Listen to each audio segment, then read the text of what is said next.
ओम श्री साई राम। प्रिय विद्यार्थियों, आज के पाठ में आप सबका स्वागत है। आज का पाठ है कर्नाटक संपदा, जिसका दूसरा भाग।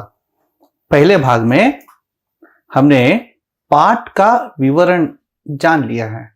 अब दूसरे भाग में हम क्या करते हैं, जो पहले भाग में हमने आपको गृह कार्य के लिए कुछ प्रश्न दिए थे, उन प्रश्नों के उत्तर देखते हैं और पाठ के अंत में जो भी अभ्यास कार्य है उसका अब हम अध्ययन करेंगे।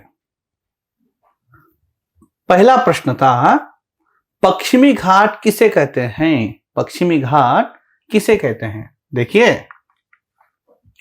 कर्नाटक में दक्षिण से उत्तर के छोर तक फैली लंबी पर्वतमालाओं को पश्चिमी घाट कहते हैं। कर्नाटक में दक्षिण से उत्तर की छोर तक फैली लंबी पर्वतमालाओं को पश्चिमी घाट कहते हैं। दूसरा प्रश्न है, कर्नाटक में कौन कौन से जलप्रपात हैं? देखिए, कर्नाटक में जोग, अब्बी, गोकाक, शिवनसमुद्र, जोग, अब्बी, गोकाक, शिवनसमुद्र आदि जलप्रपात हैं। तीसरा प्रश्न है, श्रवणबेलगोला की गोमटेश्वर की मूर्ति की ऊंचाई कितनी है? श्रवणबेलगोला में जो गोमटेश्वर की मूर्ति है उसकी ऊंचाई कितनी है? उसका उत्तर है, श्रवणबेलगोला की गोमटेश्वर मूर्ति की ऊंचाई 57 फुट है। 57 फुट है। चौथा प्रश्न है, किस नगर को सिलिकॉन सिटी कहा जाता है? किस नगर को सिलिकॉन सिटी कहा जाता है? बेंगलुरु नगर को सिलिकॉन सिटी कहा जाता है। बेंगलुरु नगर को क्या कहते हैं? सिलिकॉन सिटी कहते हैं। भद्रावती के दो प्रमुख कारखानों के नाम लिखिए। भद्रावती के दो प्रमुख कारखाने हैं कागज, लोहा और इस्पात। छठा प्रश्न है, सेंट फिलोमिना चर्च किस नगर में है? उत्तर, सेंट फिलोमिना चर्च मैसूरू नगर में है। मैसूरू नगर में है। सातवां प्रश्न देखिए, विजयपुर नगर का प्रमुख आकर्षक स्थान कौन सा है? विजयपुर नगर का प्रमुख और आकर्षक स्थान कौन सा है? उत्तर, विजयपुर नगर का प्रमुख आकर्षक स्थान गोल गुंबज की विस्पैरिंग गैलरी है। गोल गुंबज की विस्पैरिंग गैलरी विजयपुर नगर का प्रमुख आकर्षक स्थान है। आठवां प्रश्न है, अरबी समुद्र कर्नाटक की किस दिशा में है? अरबी समुद्र कर्नाटक की किस दिशा में है? देखिए, अरबी समुद्र कर्नाटक की पश्चिम दिशा में है। अरबी समुद्र कर्नाटक की पश्चिम दिशा में है। कर्नाटक की दक्षिण दिशा में कौन सी पर्वतमालाएं शोभायमान हैं? कर्नाटक की दक्षिण दिशा में कौन सी पर्वतमालाएं शोभायमान हैं? उसका उत्तर इस तरह है, कर्नाटक की दक्षिण दिशा में नीलगिरी की पर्वतमालाएं शोभायमान हैं। तो कर्नाटक की दक्षिण दिशा में नीलगिरी की पर्वतमालाएं शोभायमान हैं। अब देखिए, 2-3 वाक्यों में उत्तर लिखिए। पहला प्रश्न है, कर्नाटक की प्रमुख नदियां और जलप्रपात कौन कौन से हैं? कर्नाटक की प्रमुख नदियां और जलप्रपात कौन कौन से हैं? देखिए, कर्नाटक में कावेरी,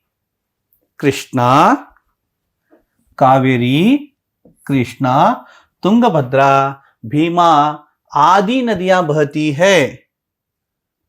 जोग, अब्बी, गोकाक, शिवनसमुद्र आदि जलप्रपात हैं। जलप्रपात कौन कौन से हैं? जोग, गोकाक, शिवनसमुद्र, अब्बी आदि जलप्रपात हैं। दूसरा प्रश्न है, कर्नाटक के किन किन साहित्यकारों को ज्ञानपीठ पुरस्कार प्राप्त है? कर्नाटक के किन किन साहित्यकारों को ज्ञानपीठ पुरस्कार प्राप्त है? देखिए, कर्नाटक के कुवेंपु, दरा बेंद्रे, शिवराम कारंत, मास्ती वेंकटेश अयंगार, विनायक कृष्ण गोकाक, युवार अनंतमूर्ति, गिरीश कार्नाड, चंद्रशेखर कंबार, इन साहित्यकारों को ज्ञानपीठ पुरस्कार, कौन सा पुरस्कार? ज्ञानपीठ पुरस्कार प्राप्त है। बांध और जलाशयों के क्या उपयोग हैं? बांध और जलाशयों के क्या उपयोग हैं? देखिए, उत्तर इस प्रकार है। नदियों पर बांध बनाए जाने से हजारों एकड़ जमीन सींची जाती है। तो नदियों को क्या करते हैं? बांध बनाते हैं, पानी को संग्रह करते हैं। इससे क्या होता है? हजारों एकड़, लाखों एकड़ जमीन को जमीन को पानी दी जाती है, यानी लाखों एकड़ जमीन सिंची जाती है। जलाशयों की सहायता से ऊर्जा उत्पादन केंद्र भी स्थापित किए जाते हैं। इन जलाशयों की सहायता से क्या करते हैं? ऊर्जा का उत्पादन करते हैं, यानी पन बिजली, पानी से तैयार किए जाने वाली बिजली को पन बिजली कहते हैं। उस ऊर्जा का भी उत्पादन करते हैं। चौथा प्रश्न है, कर्नाटक के कुछ प्रमुख राजवंशों के नाम लिखिए। कर्नाटक के कुछ प्रमुख राजवंशों के नाम लिखिए। उत्तर इस प्रकार है। गंग, कदंब, राष्ट्रकूट, चालुक्य, वडेयर, होयसल आदि कर्नाटक के प्रमुख राजवंश है। एक बार फिर से पढ़ते हैं। गंग, कदंब, राष्ट्रकूट, चालुक्य, वडेयर, होयसल आदि कर्नाटक के प्रमुख राजवंश है। पांचवा प्रश्न है, बेंगलुरु में कौन कौन सी बृहद संस्थाएं हैं? बेंगलुरु में कौन कौन सी बृहद संस्थाएं हैं? देखिए, उत्तर इस प्रकार है। बेंगलुरु में ITI, HAL, HMT, BHEL, BEL जैसी बृहद संस्थाएं हैं। 4 या 5 वाक्यों में उत्तर लिखिए। 4-5 वाक्यों में उत्तर लिखिए। देखिए, पहला प्रश्न है, कर्नाटक के प्राकृतिक सौंदर्य का वर्णन कीजिए। कर्नाटक के प्राकृतिक सौंदर्य का वर्णन कीजिए। देखिए, उत्तर इस प्रकार है।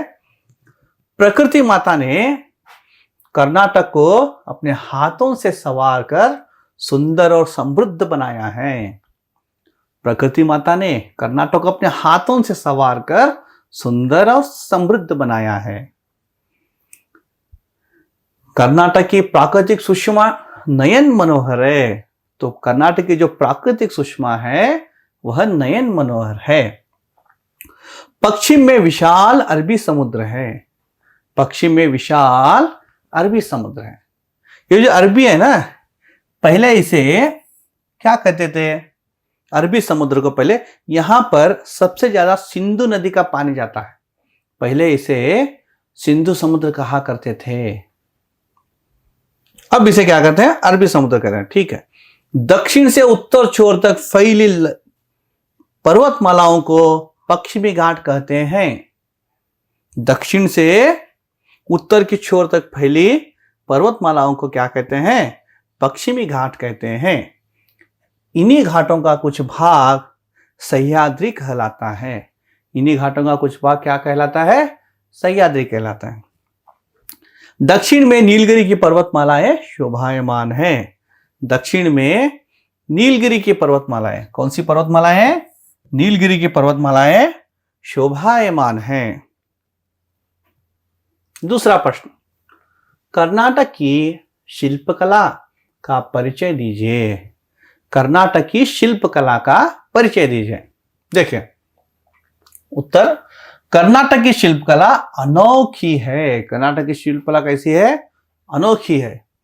बादामी, ऐहोले, पट्टदकल्लु, में जो मंदिर है उनकी शिल्पकला और वास्तुकला अद्भुत है।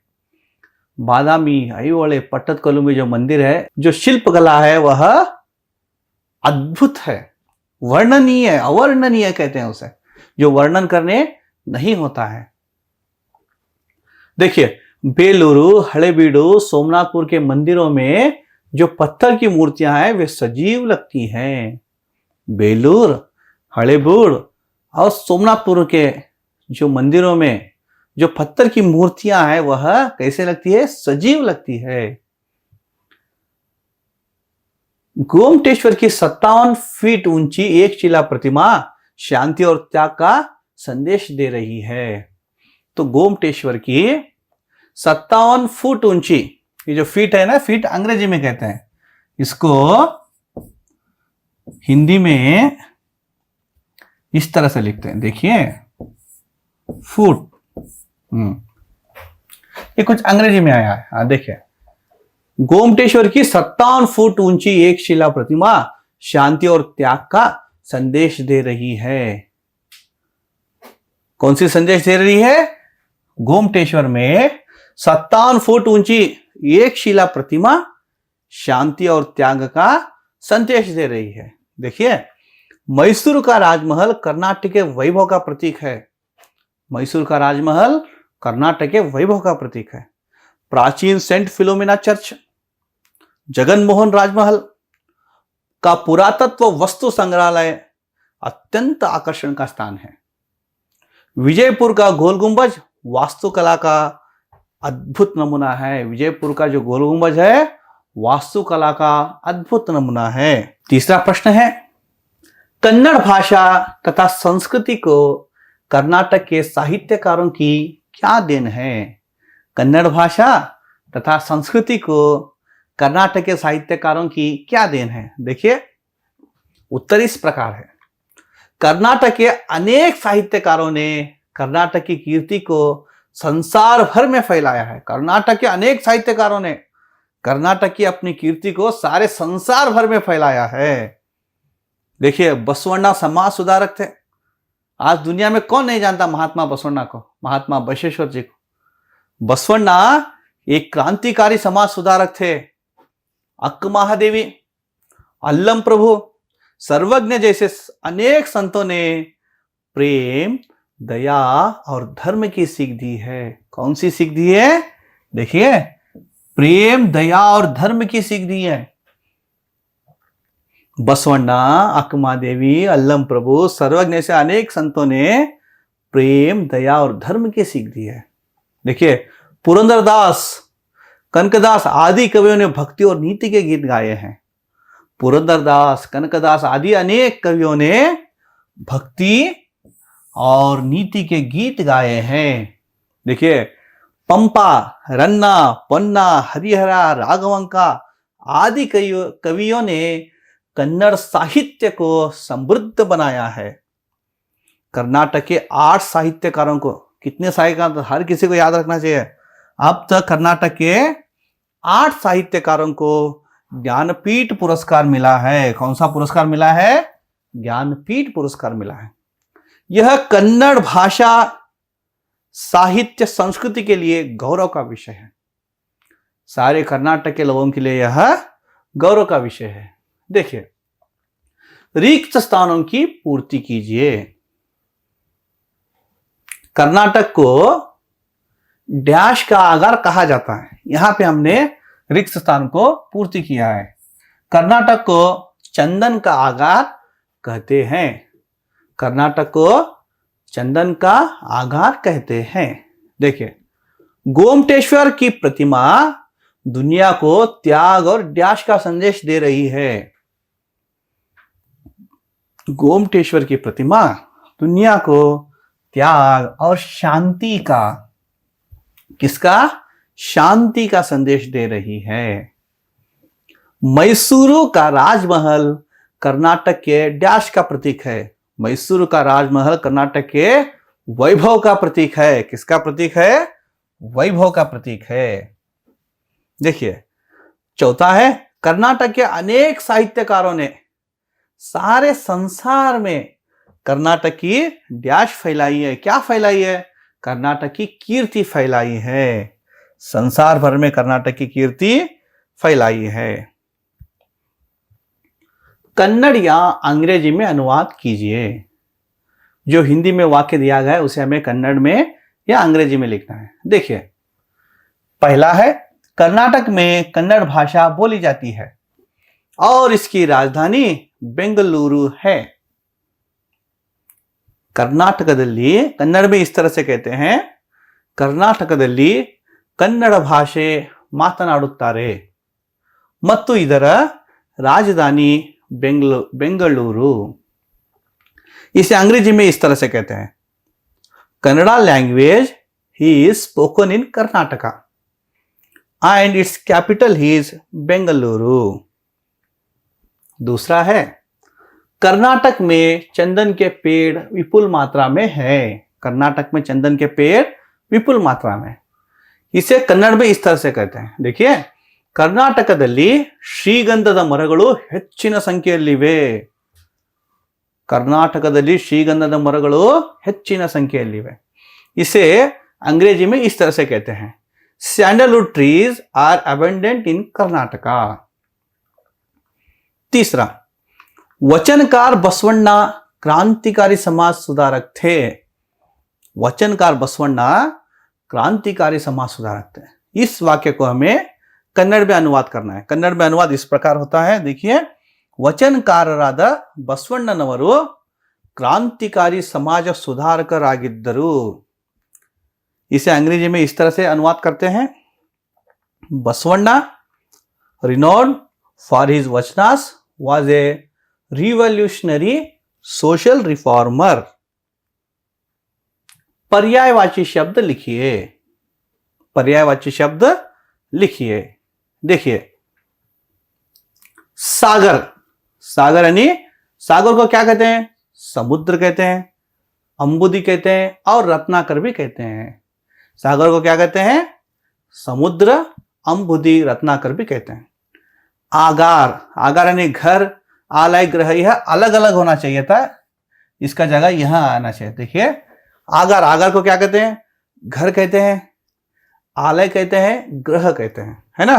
अब देखिए, जल, जल यानी नीर, पानी, वारी, नीर, पानी, वारी। आकाश, आकाश यानी गगन, नभ, अंबर। आकाश को गगन कहते हैं, नभ कहते हैं और अंबर भी कहते हैं। देखिए, पर्वत, पर्वत यानी पहाड़, गिरी, अद्री भी कहते हैं पहाड़ को, पर्वत को अद्री भी कहा जाता है। विलोम शब्द लिखिए। सुंदर, सुंदर का विलोम पद होता है कुरूप। विदेश, विदेश का विलोम पद होता है स्वदेश। आदि, आदि का विलोम पद होता है अंत। सजीव, सजीव का विलोम पद है निर्जीव। सदाचार, सदाचार का विलोम पद दुराचार। आयात, आयात का विलोम पद है निर्यात। बहुवचन रूप लिखिए। हमें क्या करना है? एक वचन को बहुवचन लिखना है। मूर्ति, मूर्तियां, यहां पर या लगाने से क्या हो जाता है? बहुवचन हो जाता है। उपलब्धि, उपलब्धियां। कृति, कृतियां। नीति, नीतियां। संस्कृति, संस्कृतियां। पद्धति, पद्धतियां।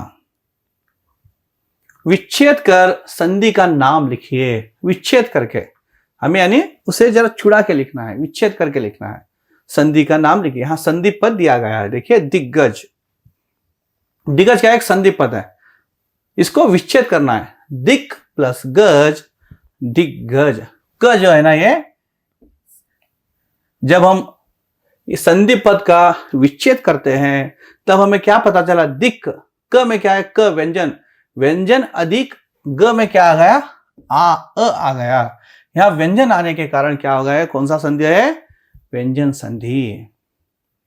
व्यंजन संधि की परिभाषा इस प्रकार है, जिस समासिक पद को विच्छेद करने पर उसमें मूल व्यंजन होने का पता चले, व्यंजन वर्ण होने का पता चले, तो उसे क्या कहते हैं? व्यंजन संधि कहते हैं। देखिए, पर्वतावली, पर्वत अधिक आवली, पर्वतावली। अ और आ मिलकर क्या होगा, यहाँ पे आ हो गया। यहाँ पे क्या हो गया, आ हो गया। आ होने के कारण दीर्घ संधि, जिस संधि में आ उ आते हो उसे क्या कहते हैं, दीर्घ संधि कहते हैं। अब देखें, जलाशय, जल अधिक आशय, जलाशय। अ अधिक आ दोनों मिलकर क्या बन गया, आ बन गया, इसलिए यह भी क्या होता है, दीर्घ संधि। देखिए, संग्रहालय, संग्रह अधिक आलय, संग्रहालय। ह में क्या है, अ है, अ अधिक आ दोनों मिलकर बन गया हा, हा में आ छिपा है, इसलिए यह भी क्या हो गया, दीर्घ संधि। देखिए, जगन मोहन, जगत प्लस मोहन, जगत जगन मोहन। तो विच्छेद में जगत प्लस मोहन, ये जो वर्ण व्यंजन वर्ण अधिक ओ, त अधिक ओ क्या हो गया, न हो गया, इसलिए क्या कहते हैं इसे, व्यंजन वर्ण, क्या कहते हैं, व्यंजन संधि कहते हैं। सदाचार, सत्य प्लस आचार, सदाचार, सत्य। यहां पर विच्छेद करने से क्या पता चला हमें, व्यंजन होने का पता चला। जब विच्छेद करने पर हमें व्यंजन होने का पता चलता है तो उसे क्या कहते हैं, हम व्यंजन संधि कहते हैं। देखिए, अत्यंत, अति अधिक अंत, अत्यंत, यण संधि। ये क्या होगा, ई अधिक अ दोनों मिलकर बन गया, य बन गया। जब य व र बनता है तो उसे क्या कहते हैं, क्या कहते हैं, उसे यण संधि कहते हैं। विग्रह कीजिए और समास का नाम लिखिए। हमें क्या करना है, विग्रह करके, समासिक पद दिए जाते हैं, समासिक पदों को विग्रह करके उसका नाम लिखना है। देश विदेश, इसको विग्रह करना है। देश और विदेश, देश विदेश, यानी द्वंद्व समास। द्वंद्व समास किसे कहते हैं, जिस समास में दोनों पद प्रधान होते हो तो उसे द्वंद्व समास कहते हैं। देखिए, देश भी प्रधान है और विदेश भी प्रधान है।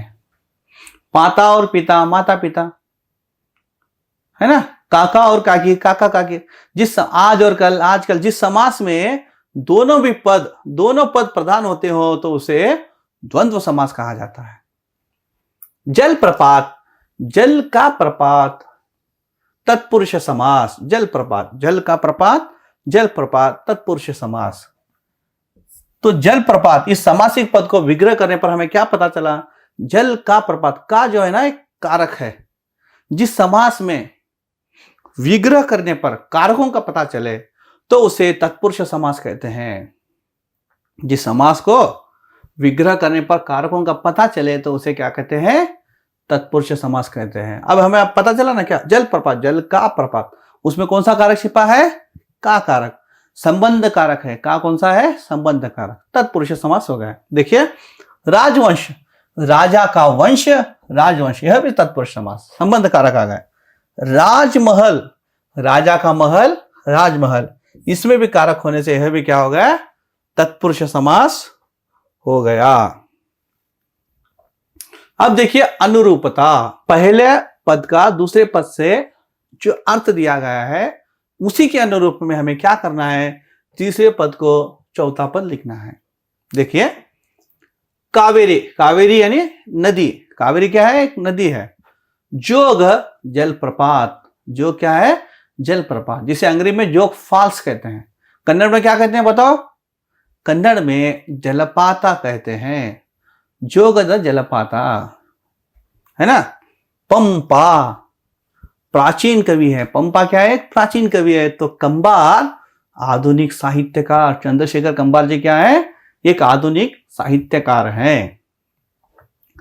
बसवण्णा वचनकार, अगर बसवण्णा वचनकार है तो कनकदास जी क्या है, कनकदास जी गीतकार, कनकदास जी क्या है, गीतकार, जो भक्ति, नीति और सदाचार के गीत गाते हैं।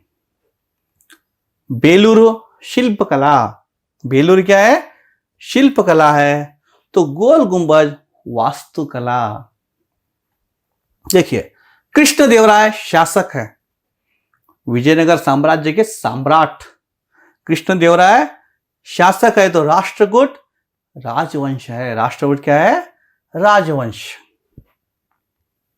अनुरूप। छठवां है सेंट फिलोमिना चर्च है। सेंट फिलोमिना क्या है? एक चर्च है जो मैसूरू में है। तो जगन मोहन राजमहल क्या है? वस्तु संग्रहालय। क्या है? वस्तु संग्रहालय। भद्रावती लोहा और इस्पात, भद्रावती में लोहा और इस्पात के कारखाने हैं। तो मैसूर में क्या है? मैसूर में अंबा विलास राजमहल, मैसूर का राजमहल है ना, राजमहल और पुरातत्व संग्रहालय है। कहां है? मैसूर में है। सीवी रामन नोबेल पुरस्कार, सीवी रामन को नोबेल पुरस्कार मिला है। तो सर एम विश्वेश्वरैया जी को कौन सा मिला है पुरस्कार? भारत रत्न। पहला भारत रत्न पुरस्कार सर एम विश्वेश्वरैया जी को मिला है। देखिए नौवा, कर्नाटक चंदन का आगार। कर्नाटक को क्या कहते हैं? चंदन का आगार कहते हैं। तो बेंगलुरु को क्या कहते हैं? बेंगलुरु को सिलिकॉन सिटी कहते हैं। बेंगलुरु को क्या कहते हैं? Silicon city. ये बेंगलुरु को सिलिकॉन सिटी क्यों कहते हैं आप जानते हैं? तो अमेरिका में जो कैलिफोर्निया है उसके दक्षिणी भाग में यह सॉफ्टवेयर से संबंधित बड़े बड़े कंपनियां वहां पर होने के कारण उसे सिलिकॉन वैली कहा जाता है। उसे क्या कहा जाता है? सिलिकॉन वैली कहा जाता है। तो उसी तरह भारत में बेंगलुरु नगर में सॉफ्टवेयर के बड़े बड़े कंपनियां बेंगलुरु नगर में होने के कारण इसे सिलिकॉन सिटी कहा जाता है। जैसे अमेरिका में सिलिकॉन वैली है, उसी तरह भारत में बेंगलुरु जो है ना सिलिकॉन सिटी है। तो बृहद कंपनियां हैं सॉफ्टवेयर से संबंधित। देखिए, दक्षिण से उत्तर की छोर की पर्वतमालाएं पश्चिमी घाट। दक्षिण से उत्तर की छोर की पर्वतमालाएं क्या है? पश्चिमी घाट है। तो दक्षिण की पर्वतमालाएं नीलगिरी पर्वत। दक्षिणी पर्वतमालाओं को क्या कहते हैं? नीलगिरी पर्वत कहते हैं। तो आज का पाठ यहां पर समाप्त होता है। धन्यवाद।